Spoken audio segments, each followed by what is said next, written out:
ইলিশ মাছ ভুনা, তারপরে কলিজা ভুনা, এদিকে বৌমায় আবার লাল শাক ভাইজে দিয়েছে, গুড়া মাছ ভাইজে দিয়েছে। বিসমিল্লাহির রহমানির রহিম। বৌমা, বৌমা, এই নাও বাজার আছি, এটা ভান্ডল। বাজার থেকে তো অনেক কিছু আসছি, গুড়া মাছ, ধনিয়া পাতা। গুঁড়ো মাছগুলো তো সুন্দর। হ্যাঁ, এদিকে এই যে কলিজা আছি, গরুর কলিজা, এদিকে এই যে ইলিশ মাছ আছি, শাক আছি, এতগুলো আছে। এর কারণ আছে, কারণ এই যে ইমাম সাহেব হুজুরের দাওয়াত দিছি, কইছি দুপুরে ঘরে খাইবেন। তো কইছে ঠিক আছে, আল্লাহ যদি খাওয়ায় তা খামু। কারণ ইমাম সাহেব হুজুরে খাওয়াইলে একটু ভালোভাবে ই করতেন, এই জন্য আমি ফজরে নামাজ পড়ে চলে গেছি বাজারে। এই যে কলিজা ভুনা করবো আর ইলিশ মাছও ভুনা করবো। বৌমা এইগুলো একটু গুছাই দাও, বুঝো? দাও, এই এই এই গুঁড়া মাছগুলা অনেক বড় বড় মাছ। ইলিশ মাছ না কত? ইলিশ মাছও একটু সুবিধে গেছি, সকালবেলা তো বনিবেরটা করবে ওরা 250 টাকা। ভালো। কলিজা কলিজা হচ্ছে 500 টাকা। কলিজা আর ইলিশ মাছ আমি রান্না করবো, আর তুমি এই গুঁড়া মাছ, এই শাক, এই সমস্ত ভাজি করবা। এদিকে এই ধনিয়া পাতা আছে 10 টাকা।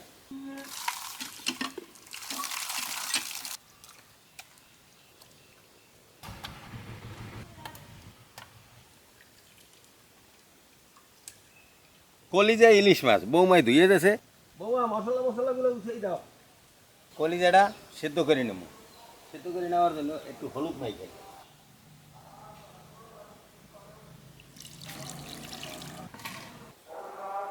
কলিজার ভিতরে যে ময়লাটা থাকে দেখতেছেন, যে এই যে ময়লাগুলো সরিয়ে আইছে, ময়লাগুলো সরানোর জন্য সেদ্ধ করে নেওয়া হইলো। একটু জাফিটা ধরো দিই।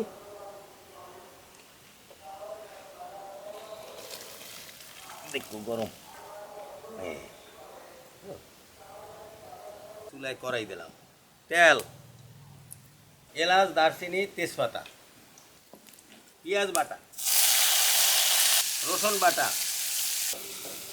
রান্নাটা যেন ভালো হয়, ইমাম সাহেব হুজুর যেন খাইয়া সন্তুষ্ট হয়। আদা বাটা, একটু পানি, হলুদ মরিচের গুঁড়া, স্বাদ মতো লবণ, জিরার গুঁড়া।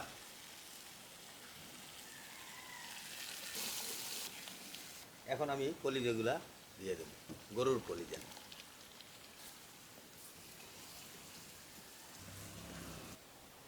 এখন গরম পানি দিয়ে দেব। কলিজা বুনা শেষ, এখন আমি উঠাম। এবার একটু জিরার গুঁড়া দিয়ে দিই। কলিজা বুনা শেষ, এখন আমি আমার মা যেভাবে মাছ রাঁধতো দেখতাম, এই সমস্ত মশলা মাইখে তারপর রাঁধতো। হলুদ মরিচের গুঁড়া, কাঁচামরিচ, পেঁয়াজ বাটা, লবণ। এবার সবগুলো আমি মাইখে নিই। তেল,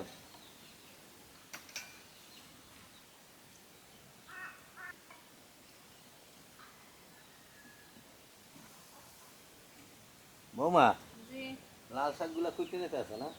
হ্যাঁ, ঠিক আছে। দর্শক, মাছটাও প্রায় হয়ে যাইছে।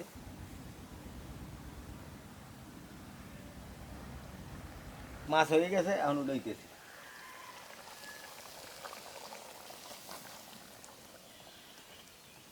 ইলিশ মাছের যে মূল স্বাদ, এই স্বাদটা পাওয়া যাবে। দর্শক, সব রান্না শেষ হয়েছে। এখানে এই যে ইলিশ মাছ ভুনা, তারপরে কলিজা ভুনা, এদিকে বৌমায় আবার লাল শাক ভাইজে দিয়েছে, গুড়া মাছ ভাইজে দিয়েছে। ইলিশ মাছ ভুনাটা অসাধারণ একটা কালার হয়েছে, কি সুন্দর একটা কালার হয়েছে। নদীর গুড়া মাছ, আপনারাও এইভাবে বাসায় রান্না করিয়া মেহমান দাওয়াত দেবেন, নিজে খাবেন। বিসমিল্লাহির রহমানির রহিম।